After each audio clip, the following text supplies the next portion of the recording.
इनका गवर्नेंस आता है मनुस्मृति से आता है। तो अपने दर्शन के हिसाब से नारा लगा रहे डेमोक्रेसी का, नारा लगा रहा है संविधान का, लेकिन किताब तुम्हारा पन्ना हमारा, संविधान आपको पकड़ाए हुए अंदर से एक पन्ने। अंबेडकर साहब भी रोज आंदोलन नहीं करते थे, गांधी भी 4 साल 5 साल का गैप लेते थे एक आंदोलन से दूसरे आंदोलन में। जनता को सब कुछ नहीं पता होता है। वहां उनके गांव में जाके जो है ना मंत्र पढ़ के पढ़ाने वाले, समझाने वाले, कथा समझाने वाले लोग हैं, हमारे लोग नहीं।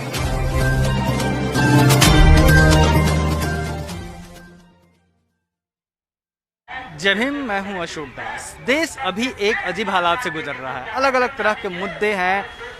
किसान आंदोलन चल रहा है इसी देश में लैटरल एंट्री का मामला चल रहा है इसी देश में। तमाम लोग जो सरकार के खिलाफ या फिर न्याय के पक्ष में आवाज़ उठा रहे हैं, उनको लगातार जेलों के बीच में भरा जा रहा है, उनको बंद कर दिया जा रहा है। हमारे साथ है प्रोफेसर रतन लाल जी, जो एक्टिविस्ट हैं, पेशे से प्रोफेसर हैं और तमाम मुद्दों पे अपनी बेजोर बातचीत के लिए जाने जाते हैं। सर, अभी देश के जो हालात हैं, अभी मैं वाशिंगटन पोस्ट से शुरू करूंगा। जो कोरेगांव का इशू है, वाशिंगटन पोस्ट ने एक खबर छापी है जिसमें उसने कहा है कि दावा किया है कि टेम्परिंग की गई उनको, और टेम्परिंग की गई और फिर उनको गिरफ्तार किया गया। तो आपको क्या लगता है, टेम्परिंग तो कोई साजिश के मुताबिक ही कर सकता है?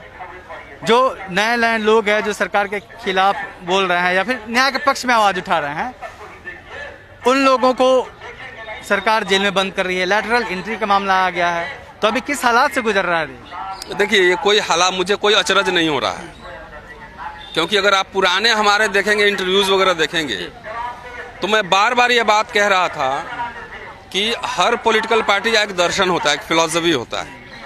तो कांग्रेस का चाहे उनसे आपको जो मतभेद रहा हो, कुछ भी रहा हो, लेकिन उसके लीडर्स जो थे वो ऑक्सफोर्ड कैम्ब्रिज यूनिवर्सिटी से पढ़ के आए थे।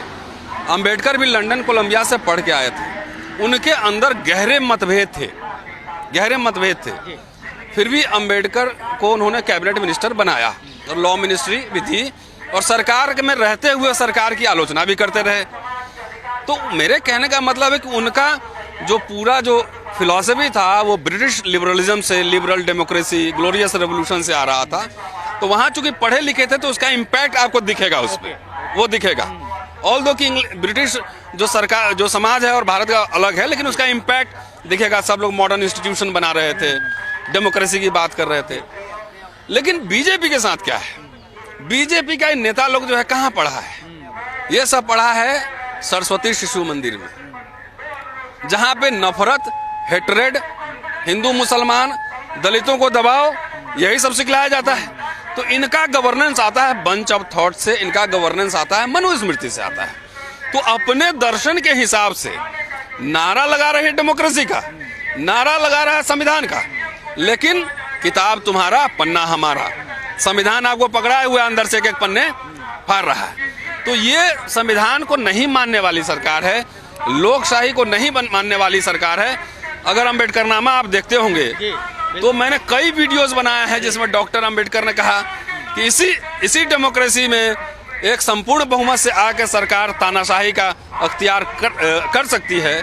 संविधान अच्छा है कि बुरा है, ये बात नहीं है। संविधान कौन से लोग उसको लागू करेंगे, उनका नेचर इंपॉर्टेंट है। अगर वो अच्छा हुआ तो खराब संविधान भी अच्छा होगा, और बुरा हुआ तो बुरा हुआ, ये बात है। तो सर, जब ऐसे लोगों के हाथ में देश की सत्ता है जो सरस्वती शिशु मंदिर से पढ़े हुए हैं या फिर जो मनुस्मृति से चलना चाहते हैं, तो जो लोग, एक बड़ी आबादी है जो संविधान का राज चाहती है, संविधान के हिसाब से चलना चाहती है, उनके सामने सबसे बड़ी चुनौती क्या है? देखिए, बड़ी चुनौती तो 30-40 साल लगता है आंदोलन को बनने में। मैं इतिहास का छात्र हूँ, इसलिए रोज रोज आंदोलन नहीं होते। सबसे बड़ी विडंबना ये है कि जो लोहिया, अम्बेडकर, तमाम ऐसे लोगों, मुझे लगता है अभी गांधी होते तो गांधी अम्बेडकर शायद एक ही साथ एक मंच पे होते, लोहिया भी होते। आज के जो हालात हैं कि गांधी का हिंदुत्व ये वाला हिंदुत्व नहीं था, मॉब लिंचिंग वाला नहीं था, समझ रहे हैं, और गाय के नाम पे मारने वाला नहीं था। तो आज के जो हालात हैं उस हिसाब से देखिए, हमारे पॉलिटिकल क्लास की एक बड़ी जिम्मेदारी थी। बाबा लोग आजकल कहते हैं कि आंदोलन मत करो, बाबा साहब हर दिन आंदोलन ही कर रहे थे। तो पॉलिटिकल आंदोलन की वजह से हमें इतनी मुक्ति मिल पाए एकदम। तो वो जो है, हमारा काम रोज आंदोलन करना नहीं है, काम आंदोलन करना किसका है? पॉलिटिकल क्लास का है। ट्रेनिंग देना पॉलिटिकल क्लास का काम है। कैंप लगाना पॉलिटिकल क्लास, उनके पास संसाधन है, संगठन है, सब कुछ है। पॉलिटिकल पार्टीज ने जिम्मेदारी से उस परंपरा को, जो फूले, लोहिया, पेरियार और अंबेडकर की परंपरा है, ईमानदारी से न उन्होंने पढ़ा है, न उसके हिसाब से ट्रेनिंग चलाया है, न उनके हिसाब से कोई काम किया है। तो जो कांशीराम जी ने जो बहुजन जमात बनाया था, वो भी अब जात जात का दल बन के रह गया है। और वो व्यक्तिगत महत्वाकांक्षाओं के कारण और कुछ तानाशाही के प्रवृत्ति के कारण, कि अगर अब किसी को चापाकल भी चाहिए अपने घर के सामने, तो पॉलिटिकल पार्टी उसको एड्रेस नहीं कर रही, तो अपना पार्टी बना ले रहा है। तो ये समझना होगा, लार्जर परिप्रेक्ष्य में समझना होगा, और आंदोलन किए बगैर, इस सरकार को उखाड़े बगैर कोई विकल्प आपके सामने नहीं है। तो एक बहुत बड़ा गैप देख रहे हैं आप, एक अभाव देख रहे हैं बहुजन पॉलिटिक्स के भीतर और जो बहुजन राजनेता हैं उनको लेकर। डेफिनेटली है। देखिए, आरएसएस को अगर उसको मिथक बनाना है, कथा कहानी बनाना है, झूठ बनाना है, तो नोएडा में, गुड़गांव में उसका ऑफिस होगा। वहां से व्हाट्सएप यूनिवर्सिटी में चला रहा है कहानी। अब हमारे लोग भी वही पढ़ रहे हैं। हमारे लीडर्स जो है, न तो रिसर्च विंग है उनके पास, न पढ़वाते हैं, न इनपुट लेते हैं, वो खाली कागज में वोट जोड़ते हैं। तो ऐसे वोट नहीं होता। चुनाव एक दिन होता है, लेकिन राजनीति एक सतत प्रक्रिया है, रोज होता है। हम लोग बात कर रहे हैं, ये भी राजनीति का हिस्सा है। मैगजीन निकालना राजनीति का हिस्सा है, विमर्श को पैदा करना राजनीति का हिस्सा है। तो इसमें पॉलिटिकल पार्टीज जो है मिजरेबली फेल्ड हुई है। And because all these questions, चाहे भीमा कोरेगांव हो, चाहे लेटरल एंट्री हो, ये सब एक ही दर्शन से निकला हुआ है। समझ रहे हैं बात? So all these questions are political questions, so that has to be addressed politically. मतलब चेहरे अलग अलग हैं, आंदोलन के नाम अलग अलग हैं, मकाम एक ही। बस एक ही दर्शन से निकला हुआ है। एक ही स्कूल से कुछ लोग निकलते हैं ना, कुछ आईएएस बनते हैं, कुछ। अच्छा सर, मान लीजिए कि पॉलिटिकल सिस्टम लग रहा है कि गैप है बहुत ज्यादा, जिस तरीके से उनको आगे बढ़ के लीड लेना चाहिए, बात करनी चाहिए, नहीं कर रहा है। जनता क्या करे? देखिए, जनता, आप थोड़ा इतिहास में जाइए। अंबेडकर साहब भी रोज आंदोलन नहीं करते थे।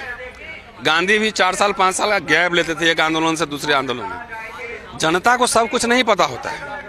वहाँ उनके गांव में जाके जो है ना, मंत्र पढ़ के पढ़ाने वाले, समझाने वाला, कथा समझाने वाले लोग हैं ज्यादा लोग। हमारे लोग नहीं जाते हैं। हमारे लोग नहीं जाते हैं। तो जनता रोज तैयार नहीं होती है, उसको तैयार करना पड़ता है। उसके दाल रोटी का सवाल होता है और तमाम ये सब बातें होती हैं।